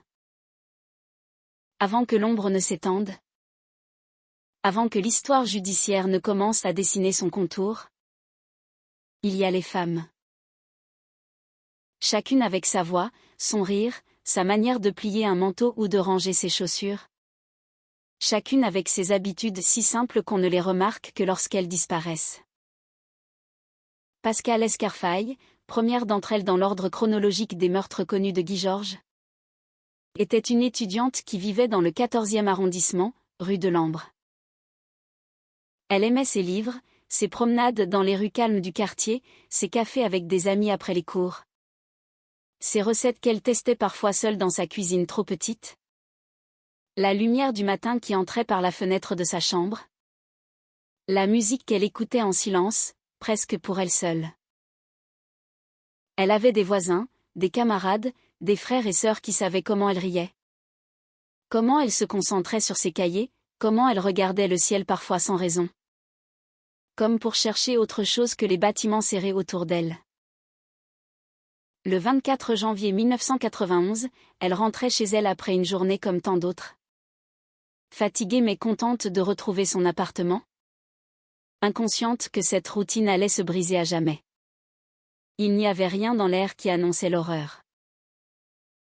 La pluie fine, peut-être, glissait sur les pavés. La lumière d'un réverbère tremblait sur la façade. Le silence dans les cages d'escalier semblait seulement banal. Pascale, comme tant d'autres, croyait être protégée par le quotidien, par l'habitude. Par sa connaissance des lieux, par la confiance que l'on peut avoir dans son propre immeuble. Ce soir-là, ces protections se sont révélées insuffisantes. Puis, il y a Catherine Rocher, tuée en janvier 1994. Dont le quotidien n'avait rien de spectaculaire mais qui portait en elle la vitalité d'une jeune femme indépendante. Elle travaillait, fréquentait ses amis, marchait dans les rues avec assurance, riait parfois trop fort dans les cafés. Elle aimait que les choses soient claires, les horaires respectés, les rendez-vous ponctuels. Son appartement était rangé avec soin, ses affaires bien ordonnées. Ses livres empilés sur une table de chevet, ses chaussures alignées sous la commode. Elle avait des habitudes précises, un rythme de vie qu'elle croyait à l'abri de la malveillance. Mais le 15 janvier 1994, la vie a basculé. Ce qui semblait banal a été suffisant pour permettre à la violence de se glisser dans son espace intime. Elsa Benadi, tuée en novembre 1994, vivait dans le 19e arrondissement et partageait sa vie entre études et sorties avec des amis. Elle avait cette énergie propre à la jeunesse qui rend tout geste, toute parole, pleine d'optimisme et de spontanéité. Elle riait en marchant dans les rues, ses sacs bien serrés sur l'épaule. Souvent distraite par un détail de vitrine ou un nuage dans le ciel. Elle s'arrêtait parfois pour parler à quelqu'un. Pour aider un passant ou simplement observer le mouvement des voitures. Des piétons. Des enfants sur les trottoirs. Le 13 novembre 1994, cette énergie a été interrompue. Sa vie transformée en un silence brutal que seuls ses proches ont entendu immédiatement, et que la ville a absorbé en un murmure. Sans comprendre encore qu'une série était en train de s'écrire. Agnès Niikan, en décembre 1994, avait la douceur et la curiosité d'une jeune femme attentive aux détails. Elle notait les petites choses, un croissant bien cuit, un rayon de soleil sur sa table, un livre qu'elle voulait finir avant le dîner. Elle vivait seule, comme la plupart de ces jeunes femmes, mais n'était pas solitaire. Ses amis, sa famille, ses collègues savaient qu'ils pouvaient compter sur elle. Que sa présence apportait de la constance et une attention sincère. L'attitude quotidienne d'Agnès, simple et ordinaire, était sa force. Mais aussi ce qui la rendait vulnérable face à quelqu'un qui sait attendre le moment exact pour frapper. Hélène Franking, en juillet 1995, marchait dans la ville avec un mélange de prudence et de spontanéité. Elle se levait tôt, préparait son café, observait ses plantes sur le rebord de la fenêtre. Vérifiait ses mets à la bibliothèque, puis partait à pied pour son travail, profitant des rues calmes du matin. Ses gestes étaient précis, ses habitudes rythmées, sa vie calme mais pleine de projets. Cette normalité, qu'elle pensait protégée, a été exactement ce que Guy Georges a exploité. Magali Sirotti, en septembre 1997, avait ses rituels propres, ses endroits préférés. Ses cafés favoris, sa manière de sourire et de parler. Sa routine qui la faisait sentir chez elle partout où elle passait. Elle rentrait souvent seule, vérifiait la porte, mettait ses clés entre ses doigts. Allumait une lampe, préparait son repas, s'installait pour lire ou écouter de la musique. Elle croyait à la sécurité que lui offrait le quotidien, à la certitude de son environnement. Pourtant, le 15 septembre 1997, cette certitude a été détruite. Estelle Magde, en novembre 1997, était la dernière dans la chronologie connue avant l'arrestation du tueur. Elle vivait à Paris, avait ses amis, ses habitudes, ses occupations. Ces petits moments de plaisir simples qui ponctuent la vie de toute jeune adulte. Elle allait au cinéma, passait chez des amis, préparait parfois un repas, riait, discutait de ses projets. Chaque geste ordinaire a été observé, suivi, attaqué au moment où il était censé être sûr. Ces femmes ne partageaient pas seulement la ville avec d'autres passants. Elles partageaient des expériences, des émotions, des moments, des souvenirs intimes. Elles avaient des objets, des gestes, des réflexes, des rires, des doutes, des inquiétudes, des plaisirs. Chacune avait des relations avec sa famille, ses amis, ses collègues. Chacune laissait derrière elle des traces de vie qui dépassent la douleur de leur mort. Le récit de la victime ne commence pas avec la violence. Il commence avec ces détails qui la rendent vivante, avec la lumière du matin sur son appartement. Le bruit du café qui coule, le livre laissé ouvert, la chanson qui joue dans le casque. La clé tournée dans la serrure, le pas pressé dans l'escalier, le sourire échangé avec un voisin. C'est cette normalité, ce rythme fragile de la vie ordinaire, qui rend l'intrusion de la violence si bouleversante. Quand les policiers arrivent, quand le corps est découvert, tout cela semble disparaître. Pourtant, pour ceux qui la connaissaient, chaque objet, chaque détail, chaque mot oublié raconte encore l'existence de la jeune femme, son énergie, sa douceur, sa singularité. Chaque prénom que l'on prononce dans ce récit doit retrouver la chair de ces moments. La densité de ses gestes, l'importance de ces petites routines qui, paradoxalement, sont ce qui leur a permis de se sentir vivantes avant que le tueur ne brise leur quotidien. Le récit de la victime, dans une affaire comme celle de Guy Georges, ne peut être réduit à une date ou un lieu. Il s'agit de comprendre ce qui a été perdu, non seulement en termes de vie, mais en termes de normalité, de confiance, de sécurité. De moments intimes que chacun croit acquis et que le crime arrache d'un seul geste. La peur que l'on raconte plus tard dans l'enquête. Les mesures de précaution que prennent les proches, les appels répétés, les nuits d'attente. Tout cela commence avec la disparition de ses routines, de ses gestes, de ces instants de vie qui faisaient d'une jeune femme quelqu'un et non une statistique.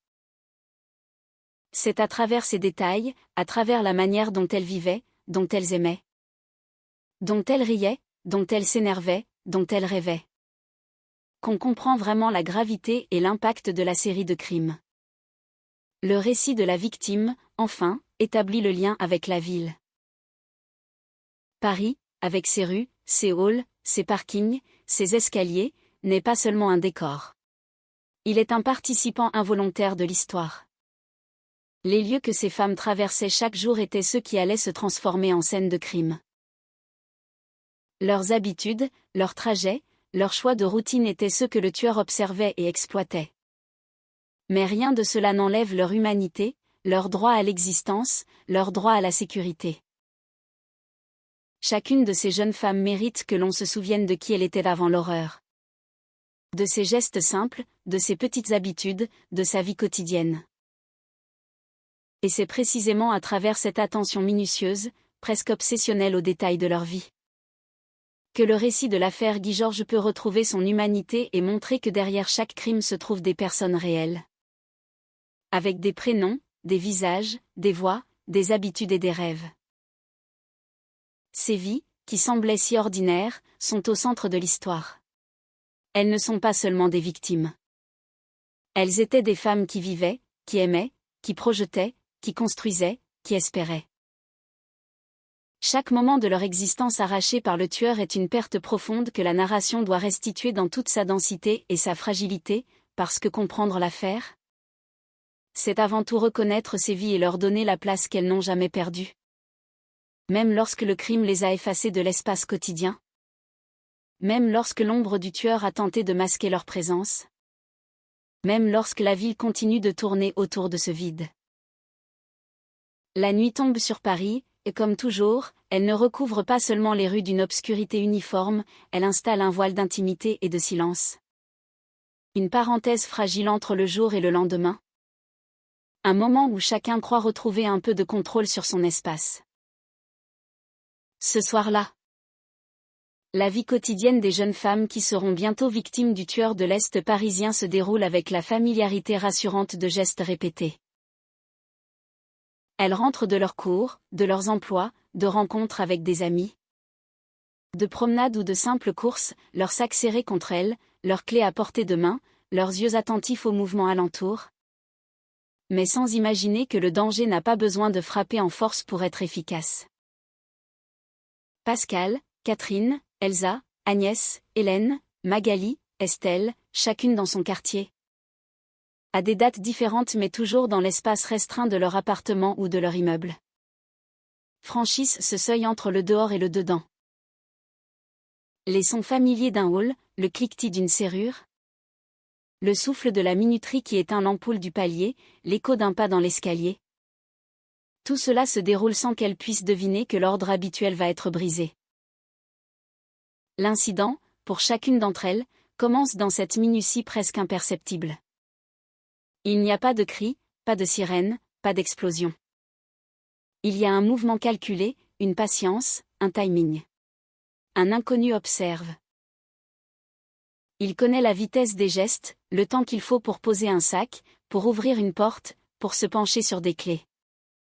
Il choisit le moment exact pour pénétrer dans l'espace protégé. La violence est soudaine, mais sa préparation est silencieuse. Dans le hall, une porte vitrée se referme doucement derrière lui. Dans l'escalier, ses pas sont calés sur le rythme de la victime. Dans l'appartement, il avance avec une précision froide. Chaque mouvement anticipant la réaction de celle qui croit être seule, en sécurité, dans son monde quotidien. Pour la victime, l'instant de l'attaque est souvent un effacement de repères. La lumière, les sons, la perspective de l'espace changent brutalement. Une ampoule qui vacille devient un obstacle. Un meuble familier devient une barrière contre laquelle elle heurte ou se défend. L'incident ne se limite pas à un moment unique, il est une séquence de micro-événements qui se succèdent avec une intensité croissante. La surprise initiale, le geste brusque, le recul, la tentative de fuite, la résistance, puis la confrontation directe. Chacune réagit selon sa personnalité, ses forces et ses réflexes. Certaines crient, d'autres se figent, d'autres encore tentent de négocier, de comprendre, de calmer l'agresseur. Mais dans tous les cas, le contrôle disparaît rapidement. Le tueur impose son rythme. Il transforme l'espace intime en piège, le temps en instrument de domination. Le corps de la victime devient le lieu où se joue la violence, où le prédateur exerce sa supériorité physique et psychologique. La peur surgit dans la gorge, dans le ventre, dans le souffle qui se coupe. La panique et l'incompréhension se mélangent à l'adrénaline. Dans ce choc initial, la violence est plus que physique. Elle est symbolique, l'espace que l'on croyait sûr n'existe plus, les routines sont brisées, la ville ordinaire devient théâtre de l'horreur. L'incident, pour les familles, commence à un moment qu'elles ne peuvent pas saisir immédiatement. Il y a le retard d'un appel, la disparition d'un rendez-vous, l'absence qui se prolonge. Ces indices minuscules, invisibles pour la plupart, annoncent la rupture. La machine judiciaire ne prend forme qu'après la découverte du corps, après les appels paniqués, après les signalements. Mais pour la victime, l'incident est simultanément immédiat et irréversible. Les gestes répétés, les habitudes simples, les portes fermées derrière elles ne suffisent pas. La manière dont Guy Georges attaque est méthodique. Il profite de la surprise, de la solitude, de la confiance pour imposer sa volonté. Les agressions prennent une forme qui peut sembler presque routinière dans sa structure. Mais la violence qui les accompagne est toujours unique, toujours intense, toujours traumatisante. Dans la temporalité de l'attaque, les détails importent. Un pas qui s'approche derrière, un souffle dans la nuque, une clé qui tombe, un meuble renversé, un cri étouffé, une tentative de blocage. Chacun de ces éléments compose la séquence qui va déterminer la survie ou la mort, la résistance ou la soumission. L'incident est un théâtre cruel où le tueur impose son scénario et où la victime doit réagir dans un temps compressé. Où chaque décision est fatale, où chaque mouvement compte. La violence physique se mêle à la violence psychologique. Le sentiment d'impuissance s'installe rapidement. La peur absolue, la compréhension de ce qui va se passer. La conscience que la fuite est presque impossible. L'agresseur contrôle non seulement l'espace mais le temps et la perception. La lumière devient trop faible, l'écho des pas envahit les oreilles, le souffle s'accélère. La respiration devient saccadée, le corps tremble. Le cœur bat à une vitesse qui empêche de penser clairement. L'attaque se termine, parfois, dans un silence brutal, parfois dans un chaos confus. Les meubles sont déplacés, les objets tombés, les vitres peuvent trembler. Les serrures restent intactes mais l'espace intime est désormais marqué. Pour les survivantes, lorsqu'il y en a. Ces instants restent gravés dans la mémoire comme une séquence indélébile. Pour celles qui n'ont pas survécu, ces moments sont les derniers. Et c'est sur cette absence que repose tout l'effroi. L'incident se prolonge dans le temps après le passage de l'agresseur. L'appartement est froid, le hall silencieux. La porte fermée sur un espace où la vie s'est interrompue. Les voisins ne remarquent rien ou trop peu. Un pas dans l'escalier pourrait être interprété comme celui d'un locataire rentrant tard. Un objet déplacé peut passer inaperçu. La ville, dans sa banalité, absorbe l'événement. L'incident, pour les enquêteurs, ne devient tangible que lorsqu'ils entrent dans la scène. Lorsqu'ils observent, notent, photographient, cherchent les traces. Mais le cœur de l'incident, le moment où la violence a frappé, a été vécu par la victime dans l'intimité de son espace, dans la proximité du quotidien, là où personne d'autre ne pouvait intervenir. Chaque attaque suit ce schéma général, mais chacune est unique dans ses détails.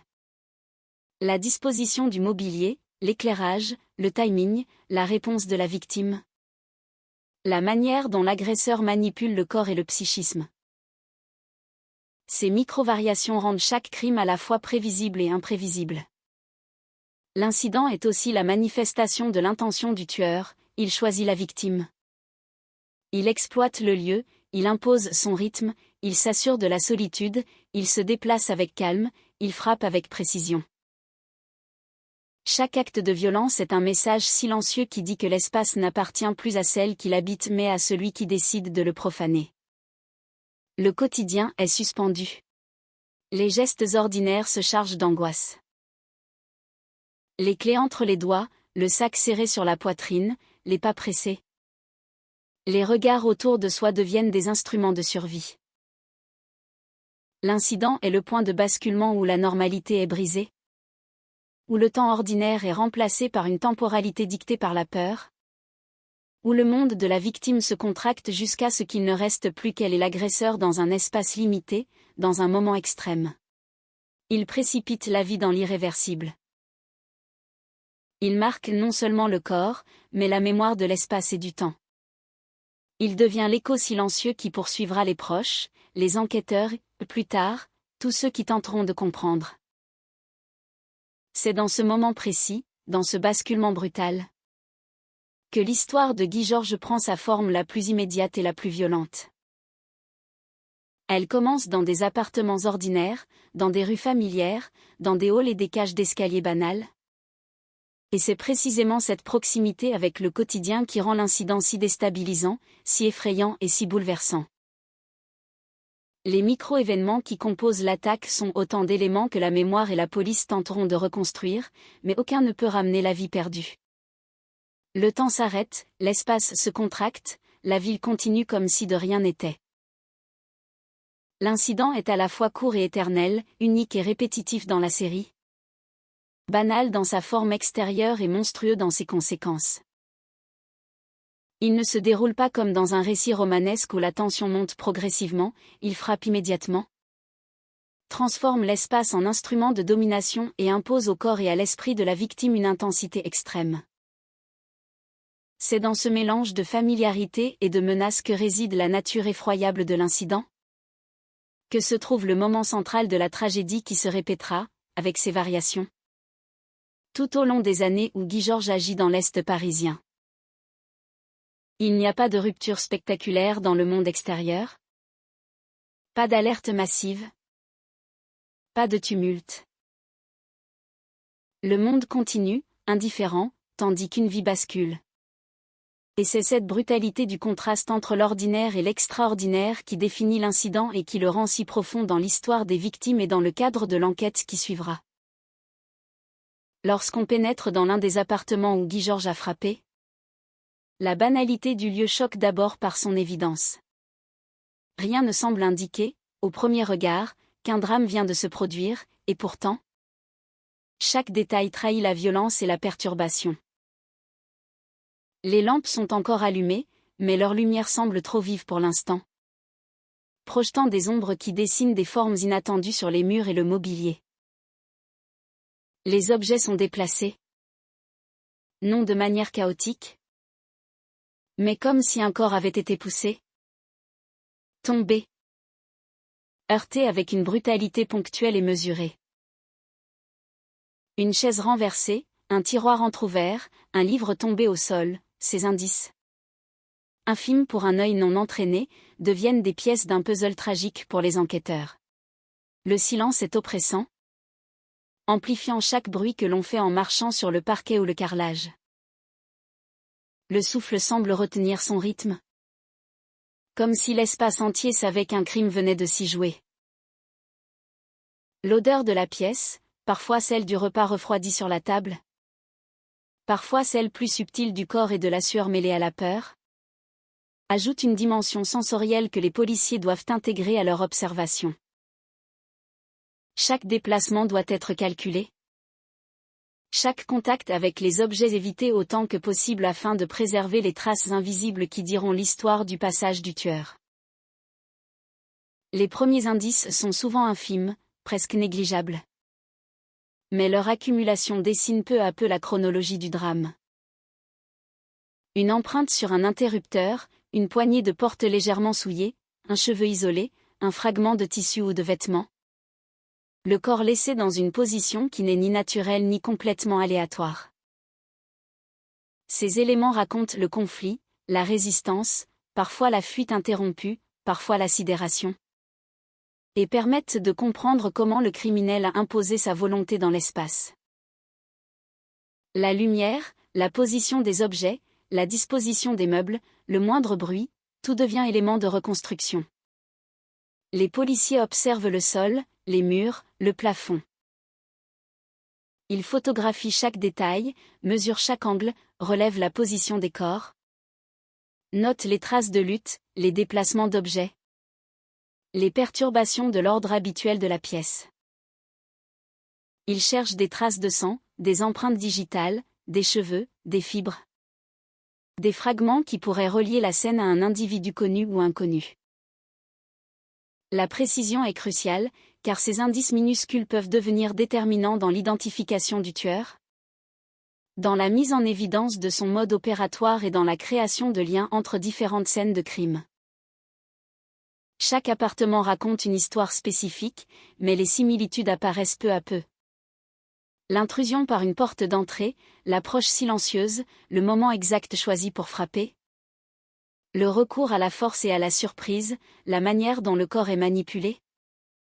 La rapidité avec laquelle l'agresseur quitte les lieux. Ces détails forment la signature invisible d'un même individu. Les premiers indices ne se trouvent pas uniquement dans les objets ou le corps. Les témoins, s'ils existent, apportent des éléments fragmentaires, des bribes de son. Des présences aperçues, un pas entendu trop vite pour qu'on puisse identifier d'où il venait, un visage aperçu dans l'escalier.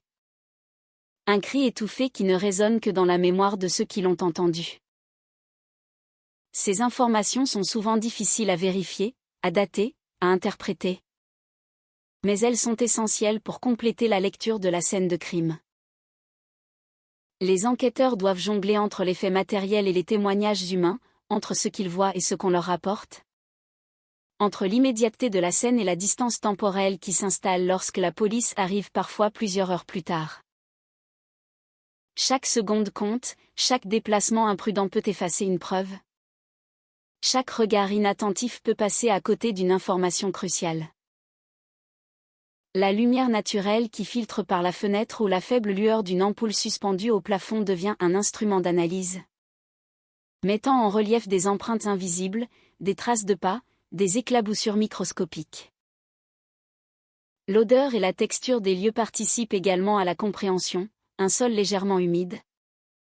Un tapis qui a absorbé du sang, une chaise dont le tissu est marqué par un contact brusque, un vêtement froissé sur le sol. Tous ces éléments sont recueillis, inventoriés, photographiés. Catalogués pour former un ensemble qui sera comparé à d'autres scènes, à d'autres indices, à d'autres victimes. La manière dont Guy Georges agit révèle un mode opératoire méthodique, il choisit ses moments. Calcule ses gestes, observe les habitudes de ses victimes, exploite les failles du quotidien. Transforme l'espace familier en théâtre de domination et de mort. La répétition de certains éléments dans différentes scènes permet de comprendre qu'il ne s'agit pas de crimes isolés mais d'une série.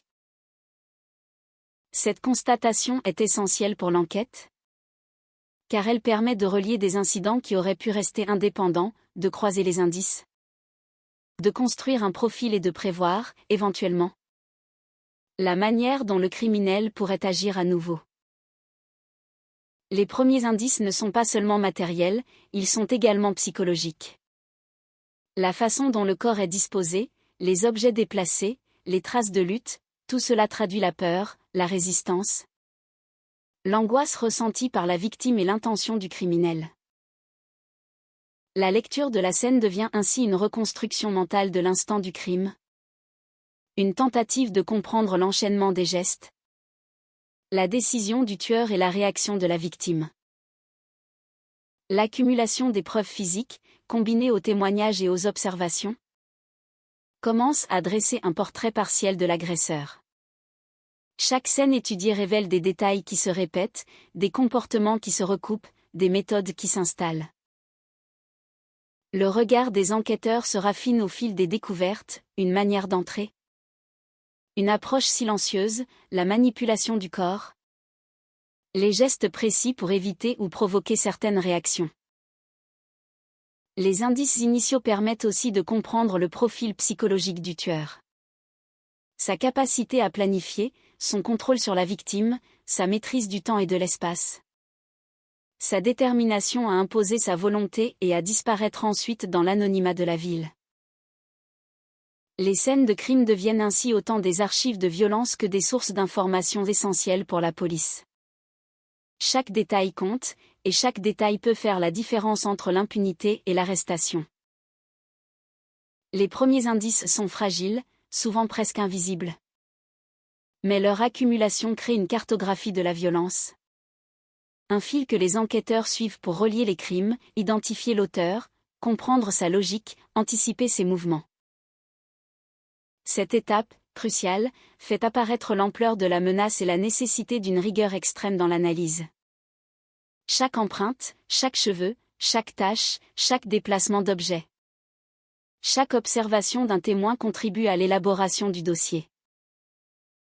Les scènes de crime racontent l'histoire du moment précis où le quotidien a basculé, où la confiance a été trahie, où la ville s'est transformée en théâtre de l'horreur. Et c'est en assemblant ces fragments que la police pourra peu à peu donner un visage à l'homme qui a traversé des années de violence silencieuse. en exploitant les failles de la ville et de l'ordinaire pour imposer sa domination et semer la terreur dans des espaces qui semblaient pourtant protégés par la banalité de la vie quotidienne. L'enquête autour des meurtres de l'Est parisien s'engage dans un labyrinthe fait de pistes multiples, de coïncidences apparentes et de fausses certitudes. Les policiers, confrontés à une série d'actes semblables mais séparés par des années et des quartiers, commencent par examiner toutes les personnes qui pourraient correspondre à un profil de prédateur urbain. Des hommes connus pour des agressions passées, des proches des victimes, des voisins. Des individus déjà repérés par la police sont interrogés, fichés, observés. Chaque déclaration, chaque absence de cohérence, chaque hésitation devient un fragment que les enquêteurs cherchent à relier à un schéma plus large. Mais la tâche est ardue. Les années entre les crimes, parfois 3 ou 4, compliquent le rapprochement, brouillent les souvenirs, effacent les empreintes d'un itinéraire précis.